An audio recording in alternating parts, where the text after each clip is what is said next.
Hello friends, ओम श्री गणेशाय नमः। ओम नमः शिवाय। आप सभी का स्वागत है आपकी अपनी यूट्यूब चैनल पर। फ्रेंड्स, आज हम आपको इस वीडियो में बताने जा रहे हैं श्रावण मास महात्म्य की 8वें अध्याय की कथा के बारे में, जिसको सुनने मात्र से ही प्राप्त होती हैं सभी प्रकार की सिद्धियां। फ्रेंड्स, वीडियो शुरू करने से पहले आपसे रिक्वेस्ट है, अगर आप हमारे चैनल पर नए हैं और आपने अभी तक चैनल को सब्सक्राइब नहीं किया है तो प्लीज़ सब्सक्राइब कीजिएगा चैनल को, साथ ही प्रेस कीजिएगा बेल आइकन को, जिससे नए वीडियो से रिलेटेड नोटिफिकेशन आपको तुरंत प्राप्त हो सके। और वीडियो पसंद आने पर वीडियो को लाइक और शेयर जरूर कीजिएगा, ताकि सभी भक्तों को इस वीडियो का लाभ प्राप्त हो सके। और कमेंट बॉक्स में ओम नमः शिवाय जरूर लिखिएगा। श्रावण मास महात्म सभी प्रकार के विघ्नों का नाश करने वाले तथा सारी सृष्टि का पालन करने वाले श्री गणेश जी तथा ज्ञान की दाता देवी श्री सरस्वती जी तथा सब पुराणों के कर्ता श्री व्यास जी तथा श्री गुरुदेव जी के चरण कमलों में नमस्कार करके भगवान की श्रद्धा और भक्ति रस में डूबे हुए श्रावण मास महात्म की कथा कहती हूँ। श्रावण मास में किए जाने वाले बुद्ध तथा गुरु व्रत का वर्णन। ईश्वर बोले, हे सनत कुमार, अब मैं समस्त पापों का नाश करने वाले बुद्ध गुरु व्रत का वर्णन करूंगा, जिसे श्रद्धा पूर्वक करके मनुष्य परम सिद्धि प्राप्त करता है। ब्रह्मा जी ने चंद्रमा को ब्राह्मणों के राजा के रूप में अभिषिक्त किया। किसी समय उसने रूप तथा यौवन से संपन्न तारा नामक गुरु पत्नी को देखा। उसकी रूप संपदा से मोहित होकर वह काम के वशीभूत हो गया और उसे उसने अपने घर में रख लिया। इस प्रकार बहुत दिन बीतने पर उसे बुद्ध नामक एक पुत्र हुआ, जो बुद्धिमान, सौंदर्यशाली तथा सभी शुभ लक्षणों से युक्त था। गुरु बृहस्पति को ज्ञात हुआ कि तारा चंद्रमा के घर में स्थित है। तब उन्होंने चंद्रमा से कहा कि मेरी पत्नी को वापस कर दो। अनेक तरह से समझाने पर भी जब चंद्रमा ने तारा को वापस नहीं कर दिया, तब बृहस्पति ने देवताओं की सभा में जाकर देवराज इंद्र को यह वृतांत बतलाया और कहा, हे शक्र, आप देवताओं के राजा हैं, अतः अपनी आज्ञा से आप उसे दिलाएं, अन्यथा उस चंद्रमा के द्वारा किया गया पाप आपको ही निसंदेह लगेगा, क्योंकि शास्त्र निर्णय के अनुसार प्रजा के द्वारा किए गए पाप को राजा भोगता है। पुराण में भी ऐसा कहा गया है कि दुर्बल का बल राजा होता है। गुरु का यह वचन सुनकर चंद्रमा ने कहा, मैं आपकी आज्ञा से तारा को तो दे दूंगा, किंतु इस पुत्र को नहीं दूंगा। शास्त्र के अनुसार विचार करके देवताओं ने उस बुद्ध को चंद्रमा को दे दिया।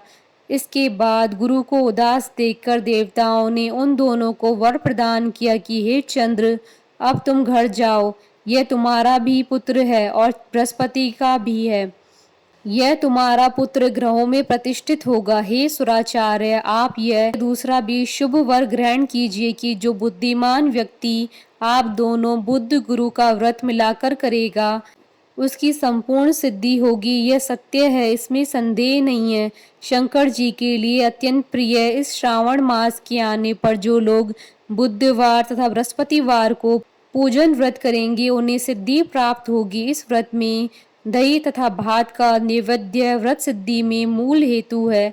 स्थान भेद से आप दोनों की मूर्ति लिखकर पूजन करने से भिन्न भिन्न फल प्राप्त होता है। यदि कोई हिंडोले के ऊपरी स्थान पर आप दोनों की मूर्ति लिखकर पूजन करे तो वह सर्वगुण संपन्न तथा दीर्घायु पुत्र प्राप्त करेगा। यदि मनुष्य कोषागार में मूर्ति को लिखकर पूजन करता है तो उसके कोष बढ़ते हैं और वे कभी क्षय को प्राप्त नहीं होते। इसी प्रकार पाकाल्य में पूजन करने से पाक वृद्धि और देवालय में पूजन करने से उनकी कृपा प्राप्त होती है। शय्यागार में लिखकर पूजन करने से स्त्री का वियोग कभी नहीं होता है। धान्यागार में लिखकर पूजन करने से धान्य की वृद्धि होती है। इस प्रकार मनुष्य उन फलों को प्राप्त करता है। इस प्रकार 7 वर्ष तक करने के बाद उद्यापन करना चाहिए। उद्यापन से पहले दिन अधिवासन करके रात्रि जागरण करना चाहिए। स्वर्ण की प्रतिमा बनाकर विधि पूर्वक 16 उपचारों से पूजन करने के पश्चात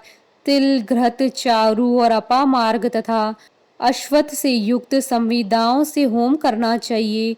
अंत में पूर्णाहुति देनी चाहिए। उसके बाद मामा व भांजे को प्रयत्न पूर्वक भोजन कराना चाहिए। इसके बाद ब्राह्मणों को तथा अन्य लोगों को भी भोजन कराना चाहिए, स्वयं भी भोजन करना चाहिए। इस विधि से 7 वर्ष तक करने पर मनुष्य सभी मनोरथों को प्राप्त कर लेता है।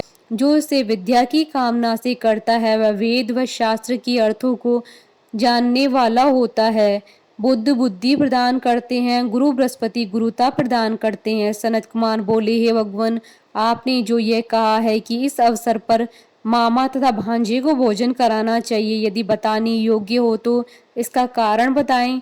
ईश्वर बोले, हे सनत कुमार, पूर्व काल में अत्यंत दीन तथा दरिद्र कोई 2 ब्राह्मण थे। वे दोनों मामा तथा भांजे थे। उदार पूर्ति हेतु परिश्रम पूर्वक भ्रमण करते हुए वे दोनों किसी नगर में अन्न मांगने के लिए गए।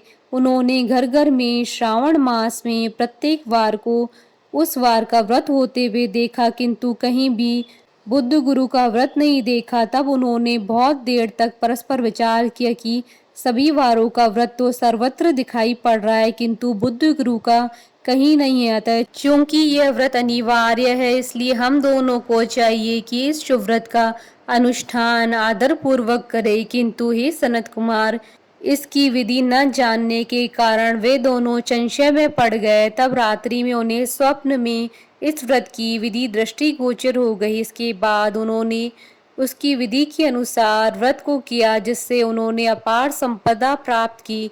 प्रतिदिन उनकी संपत्ति बढ़ने लगी और सभी लोगों को ज्ञात भी हो गई। इस प्रकार 7 वर्ष तक करके वे पुत्र व पौत्र आदि से संपन्न हो गए। उसके बाद उनके ऊपर प्रसन्न होकर बुद्ध व गुरु प्रकट हुए और उन्होंने उन दोनों को वर दिया, आप दोनों ने हम दोनों के निमित्त इस व्रत को प्रवर्तित किया है। अतः आज से कोई भी इस शुभ व्रत को करे, उसे इस व्रत की समाप्ति पर मामा तथा भांजे को प्रयत्न पूर्वक भोजन कराना चाहिए। इस व्रत के प्रभाव से उसे सभी कामनाओं की परम सिद्धि हो जाती है और अंत में चंद्र सूर्य पर्यंत उसका हमारे लोक में वास होता है।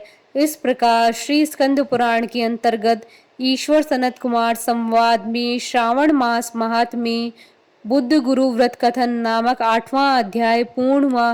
बोलिए भगवान शंकर माता पार्वती जी की जय। हमारे साथ इस वीडियो में अंत तक बने रहने के लिए आपका धन्यवाद। ओम श्री गणेशाय नमः। ओम नमः शिवाय।